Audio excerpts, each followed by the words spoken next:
Aqui é o arquivista. E antes de continuar, eu preciso que você considere uma possibilidade. E se a maior parte das suas escolhas não fosse realmente sua? Não estou falando de governos, nem de dinheiro, nem de tecnologia. Estou falando de ideias. Ideias tão antigas que você nasceu dentro delas. Ideias tão repetidas que parecem verdades naturais. Ideias que mudaram o que você chama de certo, errado, normal e aceitável. Desde que o ser humano começou a viver em grupos, ideias passaram a ser mais importantes do que a força física. Elas organizaram o caos, criaram pertencimento e deram sentido ao desconhecido.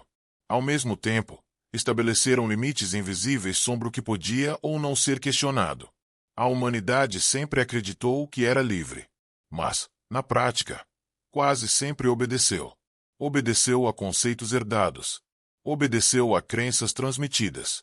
Obedeceu a narrativas repetidas tantas vezes que passaram a parecer naturais. E o mais inquietante é isso.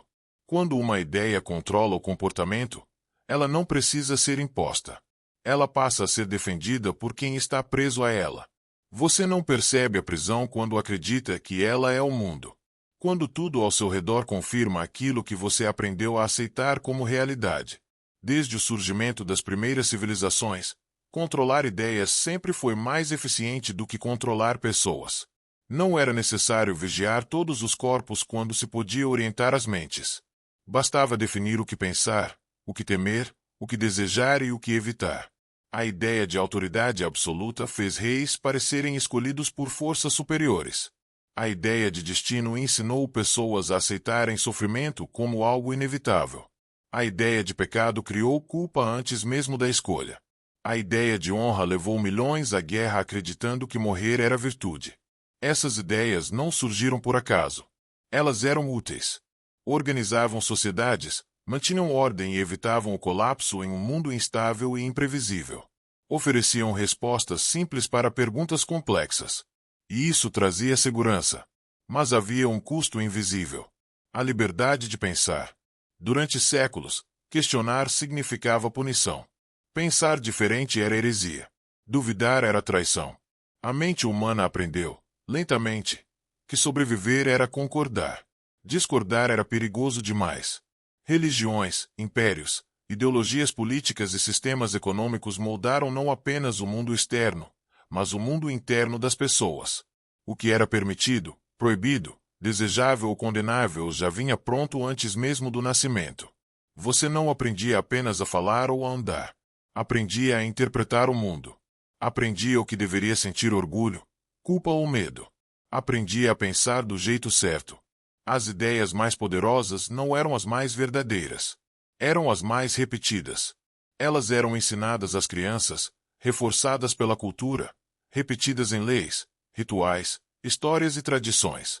Eram protegidas pelo medo da exclusão e pelo desejo de pertencimento. Quem acreditava pertencia. Quem duvidava era isolado. E assim a humanidade avançou.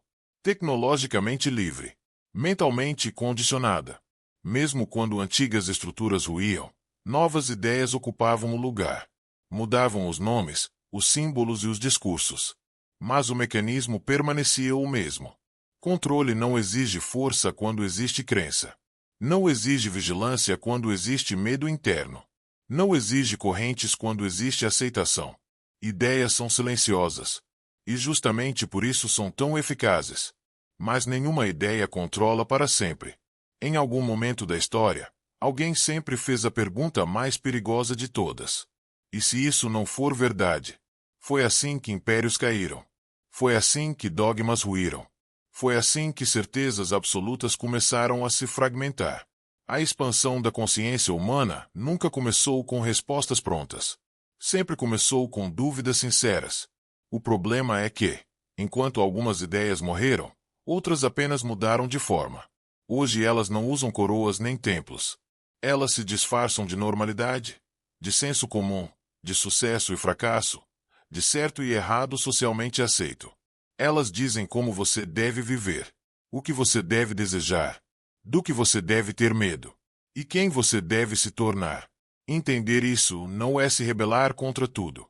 Não é rejeitar a história nem negar toda a tradição. É perceber o que governa você por dentro. É observar quais ideias você defende sem saber exatamente por quê. Talvez o maior ato de liberdade da humanidade não seja criar novas ideias, mas examinar aquelas que nunca foram questionadas. Porque quem controla as ideias, controla o destino. E quem aprende a observá-las, começa a se libertar. O padrão se repete. Se este arquivo fez sentido para você, curta o vídeo e siga a página. Outros registros da consciência ainda aguardam ser revelados.